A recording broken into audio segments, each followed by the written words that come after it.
విశాఖపట్నంలో AI summit, fusion AI సమిట్కి పాల్గొనడం జరిగింది. ప్రధానంగా ఈ సమిట్ వల్ల చాలామంది ఇండస్ట్రీ పార్ట్నర్స్, ఐటీ ఇండస్ట్రీ కాకుండా మ్యానుఫ్యాక్చరింగ్, అదర్ ఇండస్ట్రీ వాళ్ళందరూ కూడా స్టూడెంట్స్కి ఒక మంచి నాలెడ్జబుల్ సెషన్ క్రియేట్ చేయాలి. ఇండస్ట్రీ ఎలాగ ఆలోచిస్తుంది, స్టూడెంట్స్ ఎలా ఎంపవర్ అవ్వాలి అనే దాని మీద ప్రధానంగా సెమినార్స్ కండక్ట్ చేస్తుంటారు. ప్రతి సంవత్సరం కూడా ఎవ్రీ క్వార్టర్ కూడా ఒక సెమినార్ కండక్ట్ చేయడానికి ఇక్కడ ఏపీడిటిఐ డీప్ టెక్నాలజీ ఇన్స్టిట్యూషన్ ఏదైతే ఉందో శ్రీధర్ కోసరాజు గారు అండ్ వాళ్ళు ప్రత్యేకించి ఆర్గనైజ్ చేయడం జరుగుతూ ఉంటుంది. నేను ఇది ఒక రెండో సమ్మిట్ అటెండ్ అవ్వడం, ముఖ్యంగా ఎలాంటి సెషన్స్ వల్ల మన స్టూడెంట్స్ అందరికీ కూడా ఇండస్ట్రియల్ నాలెడ్జ్ కొంత తెలుస్తుంది, ఇండస్ట్రీ వాళ్ళు ఎలాగ ఆలోచిస్తున్నారనే విషయాన్ని కూడా వాళ్ళు కూడా అర్థం చేసుకోవడానికి బాగుంటుంది. సో నేను ఇక్కడ పాల్గొనడం ఖచ్చితంగా నాకు చాలా సంతోషంగా ఉంది. మరీ ముఖ్యంగా మన రేపు జరుగుతున్నటువంటి ఈవెంట్ మన ఆంధ్రప్రదేశ్ రాష్ట్రం అంతా కూడా ఎన్నో సంవత్సరాలుగా మనకి ఒక ఇంటర్నేషనల్ ఎయిర్పోర్ట్ రావాలి, ఒక ఇంటర్నేషనల్ కనెక్టివిటీ మన రాష్ట్రానికి రావాలని చాలామంది ఆశపడడం జరిగింది.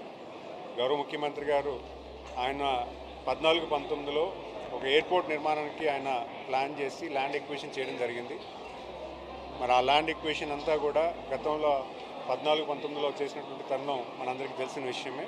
మరి ప్రభుత్వం మళ్ళీ ఈ గవర్నమెంట్ ఫామ్ అయిన వెంటనే దాన్ని పూర్తి స్థాయిలో కంప్లీట్ చేయమని, దానికి వేగవంతం చేయమని అటు కేంద్ర సివిల్ ఏవియేషన్ మంత్రివర్యులు శ్రీ కింజరపు రామ్మోహన్ నాయుడు గారికి చెప్పడం జరిగింది.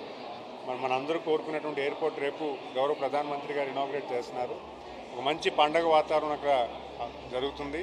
ఎందుకంటే ఒక ప్రధానమంత్రి హోదాలో మన రాష్ట్రం రావడం, మరీ ముఖ్యంగా ప్రజలందరూ కూడా ఎప్పటి నుంచో ఉన్నటువంటి కోరికని తీర్చుకోవడం, అందరూ కూడా ఆ ఈవెంట్లో భాగస్వామ్యం అవ్వాలని సుమారు 3 లక్షల ప్రజానికం అక్కడ వస్తున్నారు.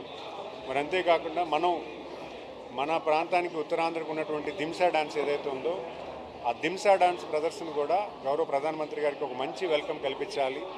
ఎందుకంటే ఒక ప్రజానాయకుడికి ప్రజలు ఇచ్చినటువంటి స్వాగతమే వాళ్ళకి పెద్దగా కోరుకునేది. మరి ఆయన వస్తున్నందుకు ఆయనకి ఆస్వాదించడానికి దింసా డ్యాన్స్ని సుమారు 13,000 మంది బాలికలతో ఒక డ్యాన్స్ పెట్టడం జరుగుతుంది. 13,000 బాలికలు అందరూ కూడా రేపు గిన్నిస్ రికార్డులోకి ఎక్కబోతున్నారు. ఎందుకంటే దింసా డ్యాన్సు ప్రపంచం అంతా కూడా తెలుస్తుంది. ఎందుకంటే గౌరవ ప్రధానమంత్రి గారు తిలకిస్తున్నారు, ఒక గిన్నిస్ రికార్డు కూడా జరుగుతుంది. కాబట్టి ఖచ్చితంగా ప్రజలందరూ కూడా భాగస్వామ్యం అవ్వాలి.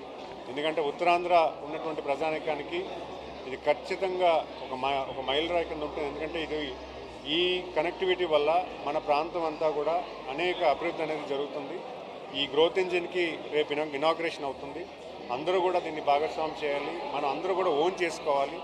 ఇదేదో ప్రభుత్వం చేస్తున్నటువంటి చర్య కాదు, ఇది మన అందరి కోసం నిర్మాణం చేసినటువంటి ఎయిర్పోర్టు. ఖచ్చితంగా మనందరికీ కూడా భవిష్యత్ కాలంలో మంచి జరుగుతుందన్న విషయాన్ని తెలియజేసుకుంటాం. సార్, ఇప్పుడు క్రెడిట్ పైన కూడా పెద్ద డిస్కషన్ నడుస్తూ ఉంది. ఏదైనా 2026లో టేక్ ఆఫ్ అవుతుంది అనేది ఒక నినాదం ఈ గవర్నమెంట్ వచ్చింది. దీని మీద ఏం చెప్తారు? అంటే ఇదే కాదు, అంటే అనేక విషయాల్లో కూడా క్రెడిట్ చోరీ జరుగుతుంది. 14-19లో గౌరవ ముఖ్యమంత్రి గారు భోగాపురం ఎయిర్పోర్ట్ నిర్మాణం చేయాలని కార్యరూపం చేసి 80% ల్యాండ్ ఎక్విజిషన్ చేయడం జరిగింది. క్రమేణా వచ్చినట్టు ప్రభుత్వం దాన్ని ముందుకు తీసుకెళ్లకుండా అప్పుడు గవర్నమెంట్లో రావడానికి కూడా ప్రజల్ని వ్యతిరేకం చేసేలాగా ఎర్ర బస్సు రాని చోట ఎయిర్పోర్ట్ ఎందుకు, మీ అందరూ కూడా నిలబడండి, నేనే దాన్ని ఆపుతానన్న వ్యక్తి ఈరోజు ప్రజల్లోకి వచ్చి ఎయిర్పోర్ట్ నేనే కట్టాను, ఎయిర్పోర్టు నా వల్లే జరిగింది, ఎయిర్పోర్ట్ వల్లే దానికి కావాల్సినవన్నీ కూడా నేనే చేశానని చెప్పడం చాలా హాస్యాస్పదం. ఎందుకంటే ఒక ఎయిర్పోర్ట్ కట్టడానికి వాళ్ళకి ఎందుకు 5 ఏళ్ళు సరిపోలేదు? వాళ్ళకి ప్రజలు 5 ఏళ్ళు పరిపాలన అవకాశం ఇచ్చారు. వాళ్ళు ఇచ్చినటువంటి టైంలో వాళ్ళు ఎందుకు కట్టుకోలేకపోయారు?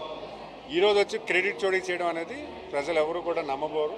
ఖచ్చితంగా మీ మనస్సాక్షిని మీరు అడగండి, ఉత్తరాంధ్రకి మీరు ఏం చేశారని.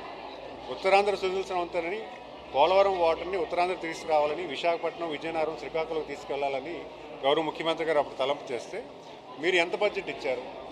మీకు ఇచ్చిన 5 ఏళ్ల కాల పరిమితంలో మీరు ఎందుకు అసలు కనీస బడ్జెట్ దాన్ని కేటాయించలేదు? పోలవరం పనులన్నీ కూడా ఆపేసడం జరిగింది.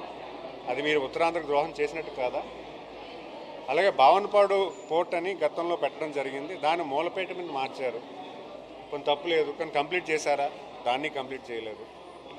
అసలు ఉత్తరాంధ్రకి మీరు చేసింది ఏంటని కూడా మనం ముందు మాట్లాడాలి. కనీస అవసరాలు ప్రజలను దృష్టిలో పెట్టుకోకుండా, యువతను దృష్టిలో పెట్టుకోకుండా ఏదో మేము పరిపాలన చేశాము, మేము ఏదో వెల్ఫేర్ చేశాము, ప్రజలు మాకు ఓట్లు వేసేస్తారనేది ఈ ప్రజలు ఎవరు కోరుకోవట్లేదు. ప్రజలకు కోరుకునేది అభివృద్ధి, అవకాశాలు మనకు రావాలి, మన ప్రాంతం అభివృద్ధి చెందాలి, చదువుకున్న ప్రతి ఒక్కడికి కూడా మంచి చేకూర్చేలా ఒక ప్రభుత్వం అవకాశం కల్పించాలన్న ఆలోచన ప్రజలందరికీ ఉంది. అలాంటి నిర్ణయాలు ఏది కూడా మీరు తీసుకోలేదు.